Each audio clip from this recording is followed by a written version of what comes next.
আস্তাগফিরুল্লাহ পাঠ করার সময় ছোট্ট একটা ভুল আমরা বেশিরভাগ মানুষ করে থাকি, আর এই ছোট্ট ভুল করার কারণে আস্তাগফিরুল্লাহ পড়ে যে কাঙ্ক্ষিত ফলাফল পাওয়ার কথা, এই ফলাফলটা আমরা পাচ্ছি না।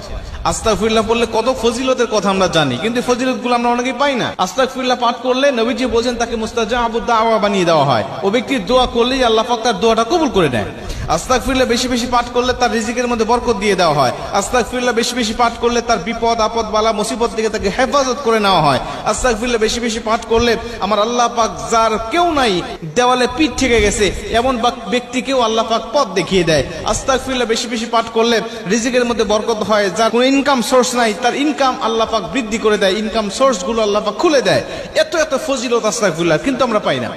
তার মানে হলো আমরা অধিকাংশ মানুষ এই আস্তাগফিরুল্লাহ সঠিকভাবে পড়তে পারি না। যেভাবে পড়ার দরকার ঠিক সেইভাবে আমাদের পড়া হয় না। বিশেষ করে আমরা যারা বাঙালি আছি, আমরা অধিকাংশ মানুষ যারা মূর্খ, যারা কোরআন তেলাওয়াত জানে না, আরবি সহিহ শুদ্ধ করে কোরআন তেলাওয়াত জানে না। আমরা এটা কিন্তু সকল প্রায় মানুষ জানি যে আরবি অক্ষর সামান্য একটু তারতম্য হয়ে যাওয়ার কারণে, উচ্চারণে কম বেশ হওয়ার কারণে আরবি এই অর্থটা পুরাটাই চেঞ্জ হয়ে যায়, বাংলা অর্থটা পুরাটাই চেঞ্জ হয়ে যায়, উল্টা হয়ে যায়।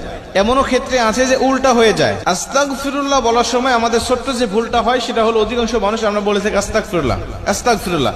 এই কথাটা একটু কমন হয়ে গেছে, অনেক শিক্ষিত মানুষ এই ভুলটা করে থাকে। আস্তাগফিরুল্লাহ আস্তাগফিরুল্লাহ, এখানে আস্তাগফিরুল্লাহ অর্থাৎ হলো এখানে গাইন, তা গিয়ে গাইনকে ধরেছে, তা গাইন যাবর তাগ আস্তাগফিরুল্লাহ। অথচ আমরা অনেক মানুষ এই গাইনের জায়গায় আমরা ক লাগাই দেই, কাফ লাগাই দেই, গয়ের জায়গায় আমরা ক লাগাই দিই আস্তাগফিরুল্লাহ আস্তাগফিরুল্লাহ বলি। এখন দেখেন এই দুইটার ভিতরে কতটা তারতম্য, এই দুইটা অর্থে কতটা বেশ কম হয়ে যায়। আস্তাগফিরুল্লাহ যখন আপনি পাঠ করবেন তখন এর অর্থটা হবে যে আমি আল্লাহ পাকের কাছে ক্ষমা প্রার্থনা করছি। আর ইস্তেগফার মানে তো ক্ষমা প্রার্থনা করা। আমি আল্লাহ পাকের কাছে ক্ষমা প্রার্থনা করছি, আল্লাহ তুমি আমাকে ক্ষমা করে দাও, আমাকে মাফ করে দাও। আমি বিভিন্ন বিষয় নিয়ে আল্লাহ পাকের কাছে আমি ইস্তেগফার পাঠ করছি, আমার যাবতীয় জীবনে ও গুনাহের জন্য অনুতপ্ত হয়ে আল্লাহ পাকের কাছে আমি মাফ চাচ্ছি। কিন্তু আপনি যখন আস্তাগফিরুল্লাহ পাঠ করবেন এর অর্থটা হয়ে যাবে যে আমি আল্লাহ পাকের কাছে কুফরি করতে যাচ্ছি, আমি আল্লাহ পাকের কাছে কাফের হতে যাচ্ছি। দেখেন, একটা হলো ক্ষমা চাচ্ছি আর একটা হলো কুফরি করতে চাচ্ছি।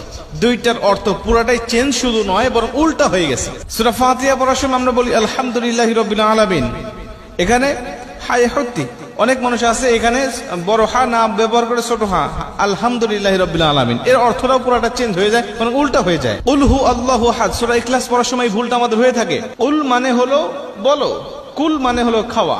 অনেক মানুষ এখানে অর্থটা হলো উল হু আল্লাহু আহাদ, আল্লাহ পাক বলেন নবী আমার আপনি বলেন আল্লাহ এক, অথচ আমরা বলি কুল আল্লাহু আহাদ, অর্থাৎ খাও আল্লাহ এক। কতটা সেন্সিটিভ বিষয়, কতটা ভাবার একটা বিষয় যে আমাদের সামান্য ভুলের কারণে, অবহেলার কারণে, গাফিলতির কারণে আমাদের পড়া শুধু আমাদের শুধু পড়াই হচ্ছে, এর বিনিময়ে আমরা কিছু পাচ্ছি না। এজন্য নবীজি বলেন কোরআন তেলাওয়াতকারীকে কোরআন লানত করে। এমনও কিছু কোরআন তেলাওয়াতকারী আছে যাদেরকে কোরআন লানত করে, যারা সহি সুন্দরভাবে কোরআন তেলাওয়াত করতে পারে না, এই কোরআন তাদের উপরে লানত করে। মুসলমান ভাইরা আমার, এর জন্য আমরা যদি কাঙ্ক্ষিত ফলাফল পেতে চাই, আল্লাহ পাক যে অফার গুলো ঘোষণা করেছেন, নবীজি যে অফার গুলো ঘোষণা করেছেন, বিভিন্ন আমল করলে যে কাঙ্ক্ষিত ফজিলত গুলো আল্লাহ নবী আমাদেরকে বর্ণনা করেছেন, এই কাঙ্ক্ষিত ফজিলত গুলো যদি আমরা পেতে চাই, কাঙ্ক্ষিত অর্জন গুলো যদি আমরা পেতে চাই, অবশ্যই সহি সুন্দর করে কোরআন তেলাওয়াত করতে হবে। দোয়া মাসনুন দোয়া যেগুলো আছে এগুলো সহি সুন্দর করে আমাদের শিখতে হবে।